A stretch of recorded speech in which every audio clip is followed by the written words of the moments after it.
13th January 2022, Cabinet Minister and MLA from MYLLIEM Hamletson Dohling had shared his views on the recent entry of the All India TRINAMOOL Congress in the state of Meghalaya. While stating that India is a democratic country, Hamletson Dohling said that there is no issue for any social or political organization to be formed in the country. Therefore, the coming of AITC in Meghalaya has not affected the regional parties in the state, but in fact it has revealed that there is division as far as national parties are concerned, Dohling added. Also, in relation to the forthcoming elections, the PDF MLA said that the public is wise enough to vote for individuals who are sincere and responsible towards upliftment of people of their constituency.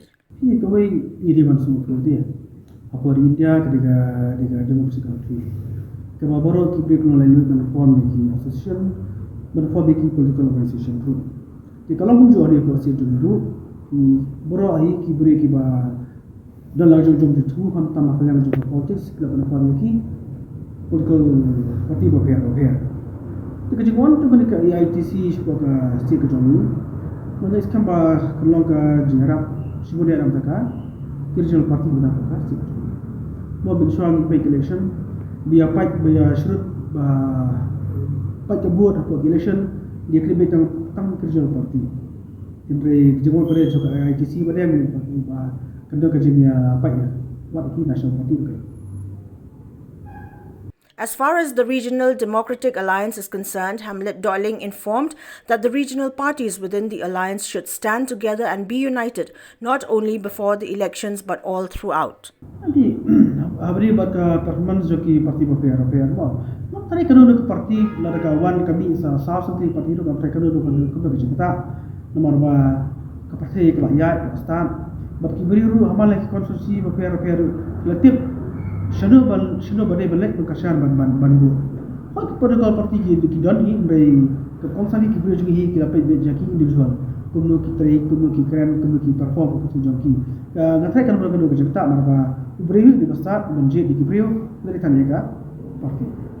Tekunggu ba for bade butini ka hadi ketika Regional Democratic Alliance keren bukti hafka ikajing snow bukti kan kam bukti parti dulu bukti snow orang hakoi kalama hakoi kan ini ngaju keren baru berarti lada kajing itli kanuan kam tam po people to party kediban long dan mesin ke bakut basai berkawam long bersam lada itli hak puar kebabian baru baditli tah puar election ngati ngamai hak marba ketua juga teli kalau kita macam video apa bagi nilai teli ada election mereka lagi perano.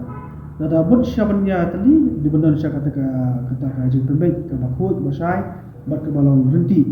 Di bandar teli tengah election berbaik di ngai kamu juga baik juga. On the status of the PDF, the MLA from MYLLIEM said that there has always been registration of new members from time to time and not just before the elections.